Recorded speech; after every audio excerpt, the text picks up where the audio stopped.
Hello and welcome to Sunday Night with Nikki and Jamie. Now, the eagle-eyed amongst you may have noticed that we have one slight change to the normal videos we've been doing on a Sunday night, and that's it. We don't have a Jamie. So you are stuck with me this evening, unfortunately.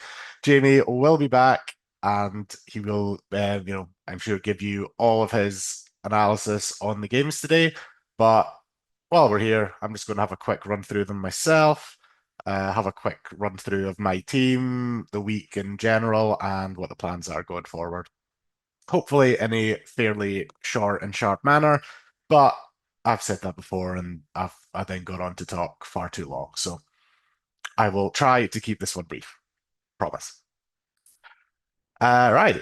Let's have a look at these games then. And as we go through the analysis, with this week and coming up into the bye weeks, the analysis is going to be very, very similar for a lot of these teams. Basically, if you're on a team that you don't that doesn't play 15 and 18, then it's very, very, very, very hard to buy these guys at this stage. Unless your team is unless you've got your planning done in such a way that you're almost set for those rounds, it's just going to be hard to get guys in to play for those teams. So yeah, if you don't play 15 or 18, almost certainly going to say that they're not somebody you can target and are very well people that you can look to move on in a lot of cases. Not all cases, obviously, but in a lot of cases, if you play one of those two bye weeks, particularly if you play 15 but not 18, then there are people that you can look at and people that you generally want to be holding on to.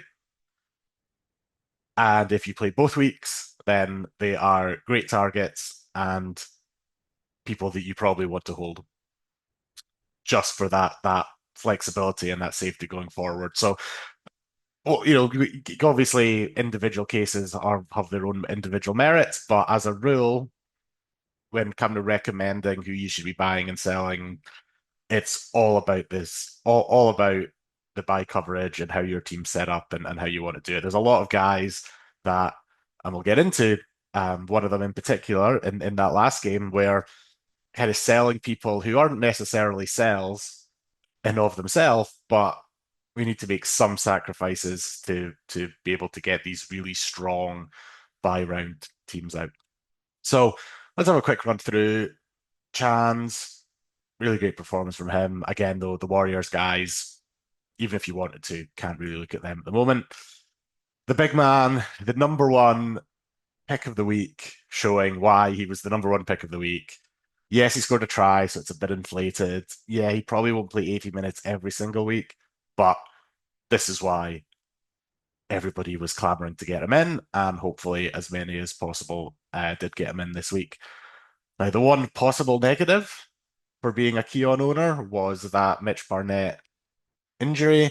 I haven't looked or heard if they've said anything about how serious that was. But if it is serious or relatively serious and he is going to miss Origin games, does that put Keon back into that conversation? If it does, then that's really bad news for our teams. He's a huge part of that round 15 and 18 coverage. So fingers crossed from our selfish fantasy perspectives that he doesn't make it into that blue squad, but it's something to keep an eye on. And if you didn't get him this week, that's yes, he'll go up in cash, but he'll still be worth buying next week. The only reason you wouldn't is because of that origin concern, but otherwise, he's still probably one of the main targets from this week, along with a few other guys that have played in, that we can maybe get into uh, as we go through. Metcalf continuing to continuing to go really, really well after we all sold him. If only we had the patience to give him a few more weeks and to get this run he's been on. Absolutely, absolutely class the last few weeks. So well done to those who have held this far. Alex Johnson, he pops up with these games occasionally. He might go back to a 20 next week.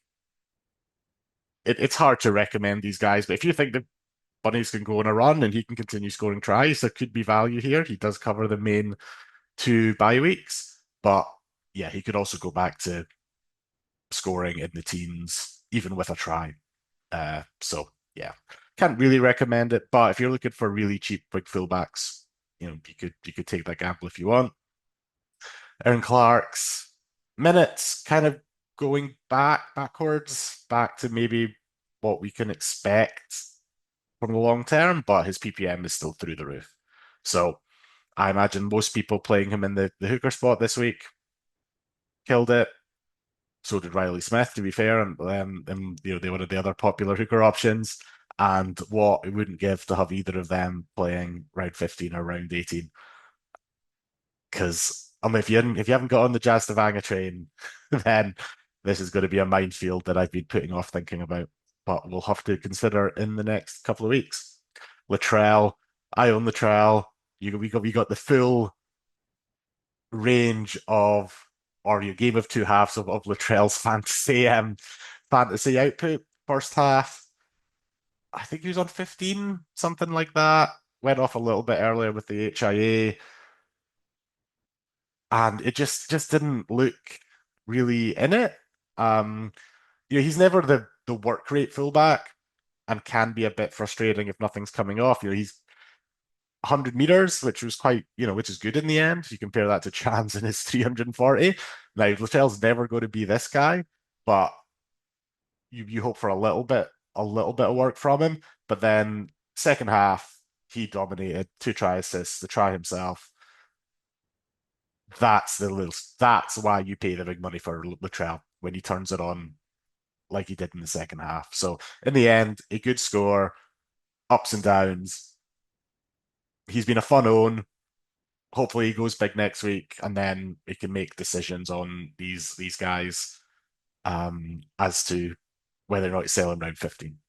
So Latrell will miss 15 and 18. They're on a buy in 19.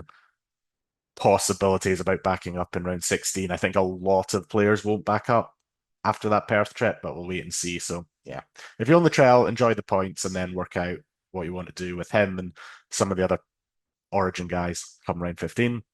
Fisher Harris doing Fisher Harris things, 56 and 57 minutes.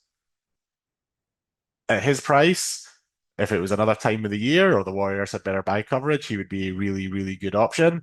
But again, they just can't use trades on somebody who doesn't play the major buy rounds at this stage. Ewan Aitken was the other one of the other big purchases this week with Keon, and yep, very kind of solid Ewan Aitken base performance. 44 tackles is great. Yep, 90 meters, only one tackle break.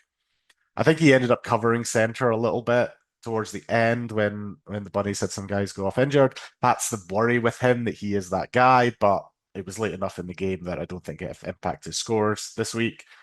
And yeah, like he's still somebody that you can look to bring in next week as well. His price shouldn't go up too much after the 49. So yeah, still a good option to target. Roger scored a couple of tries. Havili, cheap hooker option if we want. PPM wasn't great, but you'll take a 45. Absolutely. Not sure on when the likes of Mamazelis comes back. They've got Brandon Smith coming in, so maybe not some like if you have him, he'll probably cover 15. That's fine, but yeah, maybe not somebody long term. By Manga, look at that PPM. Without a try for or a few offloads, be a 43 and 29 minutes. That's pretty good work. Hubner, solid, absolute stock standard Lockie Hubner game, 40 odd and 40 odd minutes. I'm still holding him. He was on my list of people that possibly could be traded out, but as I was saying earlier, he plays those around 15, 18 buys, and I'm very light in the mid edge position, which we'll get to when we look at my team. So yeah, he's holding on by default, and like if he just sits on the bench and gets me 40s, that's absolutely fine.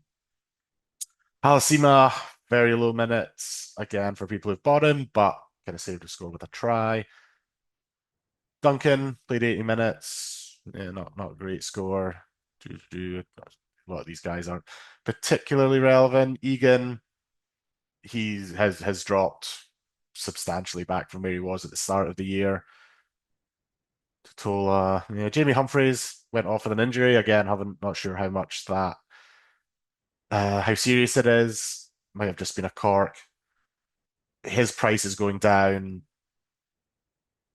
Is he someone you look at? His scoring just hasn't been there with Latrell in the team. Latrell takes up a lot of that kicking and just general, running of the side. So yeah, he's not going to go back to the Humphreys at the start of the year, unfortunately, but he will get quite cheap.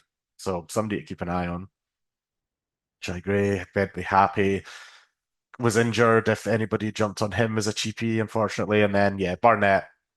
Hopefully not too serious, but yeah, this it could have implications for him and the Warriors, obviously, and the Origin team for game two. All right, next game, Panthers, Eels. And Penrith get a win. Hey, it's been a while, hey? Um, Jack Williams, he's been killing it the last few weeks. Again, he's in that list of only doesn't play 15 and 18. If you got on him for round 12 and have held through, then you've done great. Congratulations. There's still probably value. Like if he's going to keep up these big minutes, there will be value at that price. But again, without playing any of the buys, not somebody we can really look at. Cleary, back to doing Cleary things. 73, no negatives, no major attacking stats, just getting it done. Is he a captaincy option next week against the Tigers? Do we take that risk? And then after that, round 15, we can make choices on if you've held them there, do you continue to hold or do you sell them? You'll miss 15, 16, 18 at a minimum. And depending on how many Origin guys you're holding and how you're set up, you can make that choice for yourself. Riley Smith just keeps getting it done. Lost a few minutes to Papali. This looks like the setup from now on. So I think those 80-minute games have gone, but he's still getting more than enough to score well. Again, doesn't play those buy rounds. Do you hold through? Is he somebody that you look to move on? Up to you and your setup, but yeah, just continues to kill it. And in a normal year, if he covered, let's say a normal year, if he had better buy coverage, him and like Aaron Clark could be your hooker pair for the entire year and not have to think too much about it. But yeah, with neither of them playing 15-18, it is tough. Lindsay Smith, Sorensen, Toto got a try.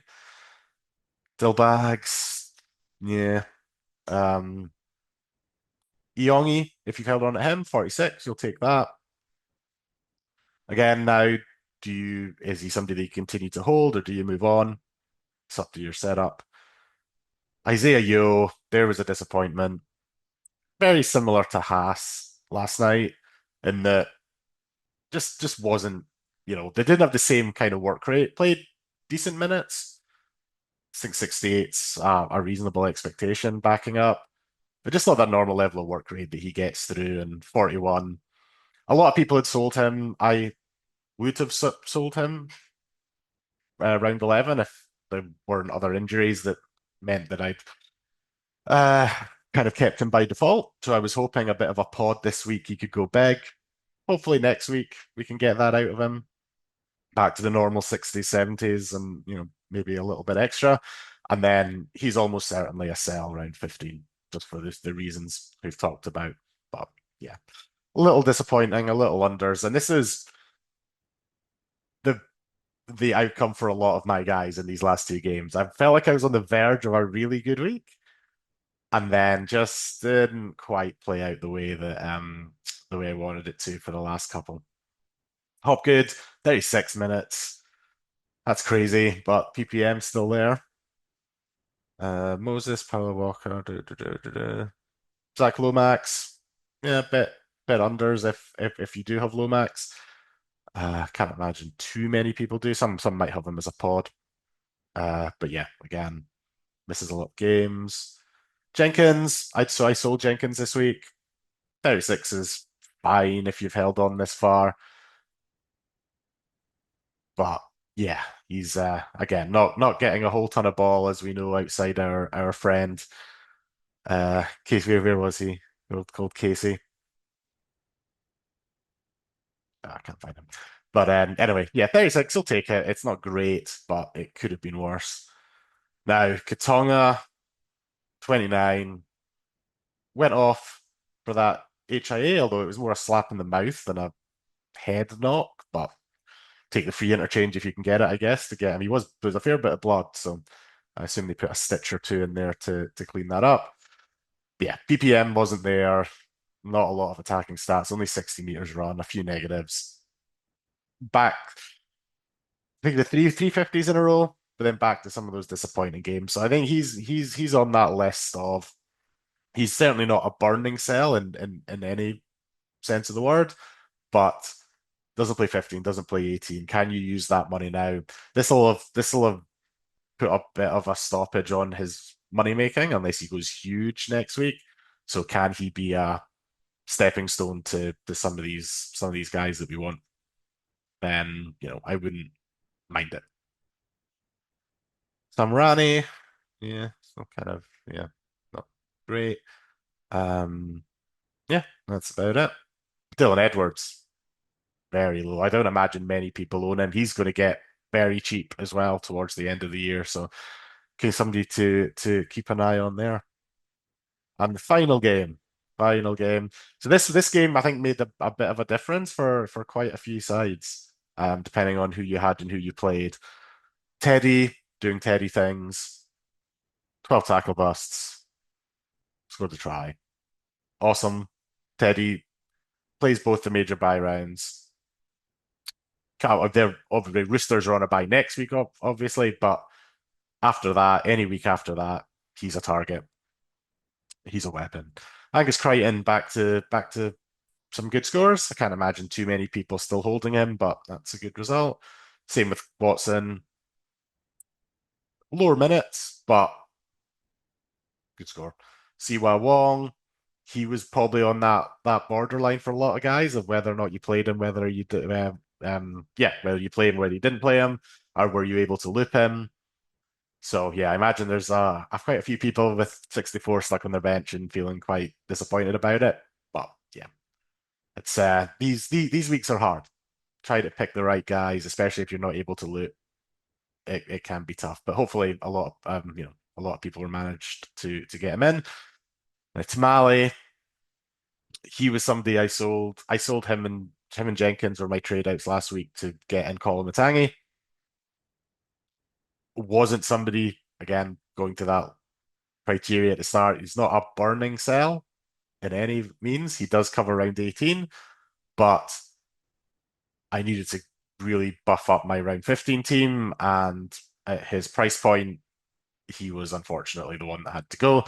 If you did hold on to him and you played him this week, you'd be very happy. And yeah, if you don't need to sell him, you absolutely can hold him through. He's doing a good job. He has it up and down, 62 without a try, but I mean he's just so hard to tackle. And if they get him, if they can just get him a bit more early ball, he could be an absolute force. Hudson Young, another try. Rob Toya again, not didn't save his score with that late try, but got him up to a 50, other than the kind of mid 30s where he probably would have been. But yeah, if you've held Toya through and played him, in the end, you'll be okay with that. Hugo. So I played Savala. I think a lot of people would have been playing Savala either through looping. So I looped Brett Fletcher Sharp, so I didn't have to take Sharp score. I could take Savala. There'd be a lot of people who would have had Fogarty expecting to play in this game, so Zavala may have come in there, and I get very, very solid high 40s for Zavala. So yeah, he's definitely somebody that you can hold through this period, but whether or not he keeps his, but when if Sam Walker's back, whether he stays, Sandins stays on the side, not quite sure. Can make the decisions there. Tapane, another one of my disappointments. 44 minutes. He has these games in him. He always has. these mid 40s randomly. Well, not randomly, I guess it's just part of their plan to monitor his minutes. Frustrating. The try saved them a little bit. So 47, not great. But yeah, in 44 minutes, I guess you take that. Victor Radley, he looked gone for when he went up for that HIA, and then that was. I know some people jumped him on as a bit of a pod, and this is what makes him such a tough watch. That he goes into those tackles at weird angles sometimes, and then wheels out, and you instantly think that he's not going to get back up. So thankfully for him in particular, and then his owners, he did get back up and he did come back on and got a decent-ish score in 59 minutes. So again, if you have jumped on that as a pod, then yeah, you're probably okay with 45. Horsburgh, same stories, the same story as Tapani. Lower minutes, good PPM, doesn't play around 15. Is he in the origin conversation? If you've held on this far, can you sell him? Yeah, up to you. Smithies, lower minutes as well. Zach Hosking, decent minutes. So this is kind of what we expect. He also, spent some time in the minute through the middle, and then just didn't make the tackles that he normally does, and missed a few more. And yeah, this is pretty. He hasn't given us what we expected a few weeks ago when a lot of people went out and got him. So yeah, definitely disappointing. I certainly saw people asking questions, can I trade him out to Aitken, that type of stuff. He doesn't play round 15, does come back in 18. He misses 15, do you need him in 16? Like, would you play him over some of the other guys that you're going to bring in? Like if you have a Preston and um Kolomatangi, Couchman, a lot of these other edges, even if you're holding Wong through and all of that. So yeah, I certainly wouldn't sell him this week. I think he deserves a bit more chance. We know he has the potential to go big, but yeah, it just hasn't come off the last couple of weeks, unfortunately. Sandon, if you're still holding Sandon, yeah, it's fine. Xavier Savage in his random pick a number out the box between 10 and 80 to see what he scores any given week. Marky Mark, another disappointment for me and my team, looked really on in the first period of the game, scored the try, and then just didn't really come through from there. Concedes too many errors, unfortunately, but yeah, hope for more from Mark, but great buy coverage. We'll keep going with him. And yeah, anybody else particularly relevant? Not really. Um, Yellow.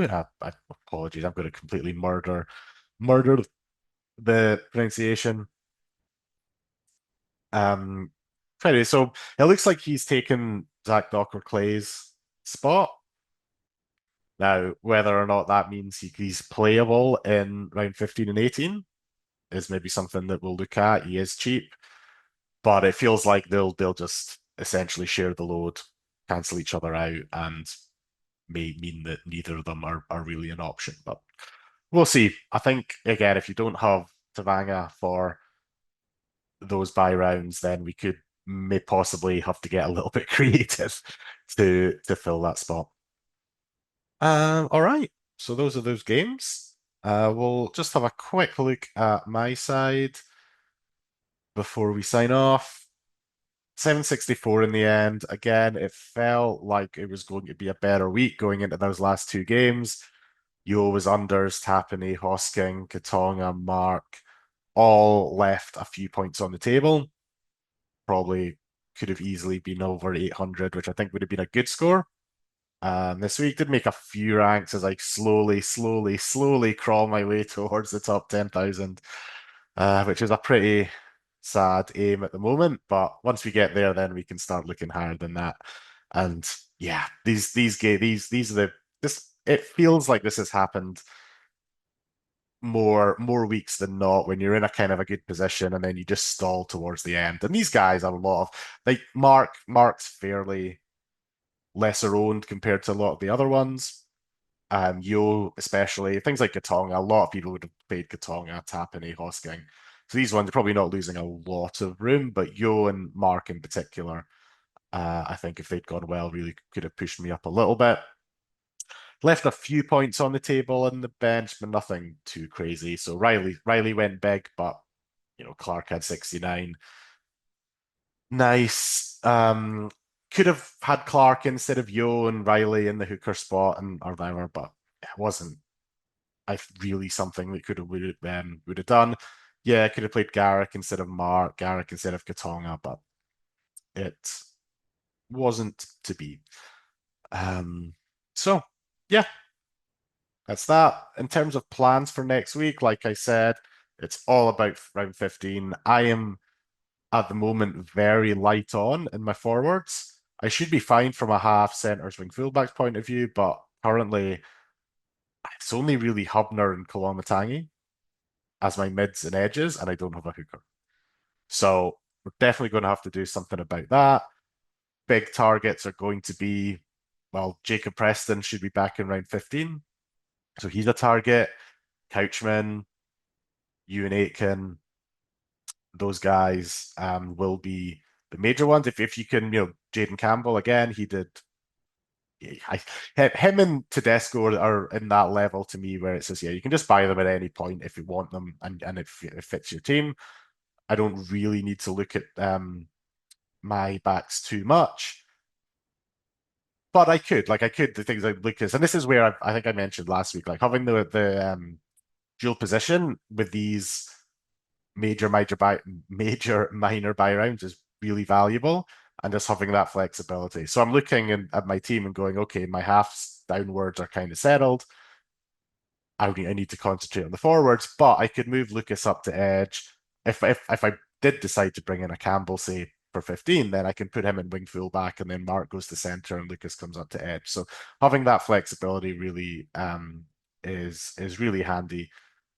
So yeah, Preston and Couchman, I think, are the two big targets, and that'll probably be selling you, selling Cleary, possibly Latrell. These guys come round 15.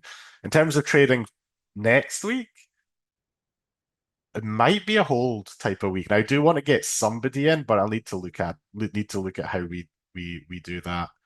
Because I don't want to have to make four trades in round 15 to get 13 on the park because you only need one injury and then you're already in trouble there. So I want to get at least one or two in next week, but then it's hard to do that unless you're selling these guys. Like, maybe, you can sell Yo early, that type of thing. Going Yo to Couchman in general might be kind of sideways, but obviously with the buy coverage, maybe it's something that needs to be that I need to look at. Yeah, it's tough, but this is the fun part of the year. This is where the decisions you make can make huge differences to your end result. I'm sitting on 13 trades, which I think is more than like it's slightly above what a lot of people have, I think. So I can continue to try and trade pretty heavily and just try and get those. If we're only playing 13, get really strong 13s on the pitch. And next week, uh, back to normal. Only one team on the bye, the Roosters. I only have two Roosters, so it should be okay. Although I did take a bit of a punt last week when I got in Colin Matangi to get in Latu Fainu as well. So if he's in the Tigers team next week, then that gives me an extra kind of option. If he doesn't, then I've only got 18, so I can still loop one, but we're on the edge of playing the likes of King Tongia and that, who are not, not particularly. I'd have to probably loop between King Tongia and Hubner if I didn't make any other trades. But long week to go. Wait till TLT, make some calls, and yeah, there you go. This week in fantasy. Thanks, everybody, and I'll see you next time.